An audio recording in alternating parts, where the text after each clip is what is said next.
ଭଲ ଅଛି ହେଲେ କିନ୍ତୁ ଗୋଟେ କଥା ମତେ ତମଠୁ ଫେଭର ଦରକାର। ମୁଁ କହିଲି ମୁଁ କଥାଟା ମୁଁ ହଠାତ୍ ରାଗିଲି। ମୁଁ ସେ କଥା କହିବାର ମାନେ ତମେ ତ ଛୋଟ ପିଲା ନୁହଁ ଆଉ ତମକୁ ବୁଝିପାରୁଥିବ। ଏଇ ଯୋଉ ଅନୁପସ୍ଥିତ ରହିଲି କ୍ଲାସରେ ତାକୁ କେନ୍ଦ୍ର କରି କଣ କହିଲେ ସେ ଆମ ଗାର୍ଡିଆନକୁ କଲ୍ କଲେ ମୋ ପର୍ସନାଲ ଇସ୍ୟୁ ଗାର୍ଡିଆନକୁ କହିଲେ ସେ ଏମିତି ରିଲ୍ସ କରୁଛି ବ୍ଲଗସ ବନଉଛି ରାଜନୀତି କରୁଛି ଏଟା କରୁଛି ସେଟା କରୁଛି ଏମିତି କଥା କହିଲେ। ସାର୍ ମତେ ଅଫିସକୁ ପର୍ସନାଲି ଡାକିଲେ କହିଲେ କଥା ଅଛି ଆସିବ। ମୁଁ ଅଫିସକୁ ଯାଇଥିଲି। ସାର୍ ମତେ କହିଲେ ତମେ ଭାବୁଛ କି ମତେ ଉପରୁ କୌଣସି ପ୍ରେସର ପଡିବ ତାହେଲେ ଏଟା ତମର ଭୁଲ ଧାରଣା। ମତେ ଉପରୁ କୌଣସି ପ୍ରେସର ପଡିବ ନାହିଁ।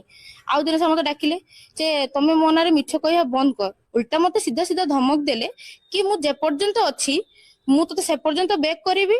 ମୁଁ ତତେ ପାସ୍ କରିବିନି ତା ଭିତରେ ତତେ ମୁଁ 6 ବର୍ଷ ବସେଇବି। ପର୍ସନାଲି ମତେ ଯୋଉ ଫେଭର କଥା କହିଥିଲେ ସବୁ କଥାକୁ ଯୋଉ ମୋ ମାଇଣ୍ଡ ଯେତେବେଳେ ରିଆକ୍ସନ ହେଲା ମୁଁ ରିଆକ୍ସନ କରି ମାନେ ମୋ ଜିନିଷଟାକୁ ମୁଁ ମାନେ ସହ୍ୟ କରିପାରିଲିନି। ଥରେ ନୁହେଁ ଦିଥର ନୁହେଁ ବାର ଏମିତି କହିଲି ଯୋଉଥିପାଇଁ ବାଧ୍ୟ ହେଇକି ମୁଁ ଲାଷ୍ଟରେ କଣ କଲି ସୁସାଇଡ ଆଟେମ୍ପ୍ଟ କଲି।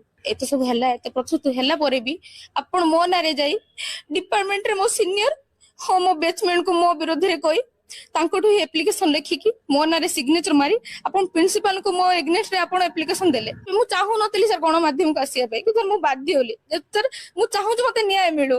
ସାର୍ କହିଲେ ସୌମ୍ୟ ଭଲ ଅଛ? ମୁଁ କହିଲି ଆଜ୍ଞା ସାର୍ ମୁଁ ଭଲ ଅଛି ହେଲେ କିନ୍ତୁ ଗୋଟେ କଥା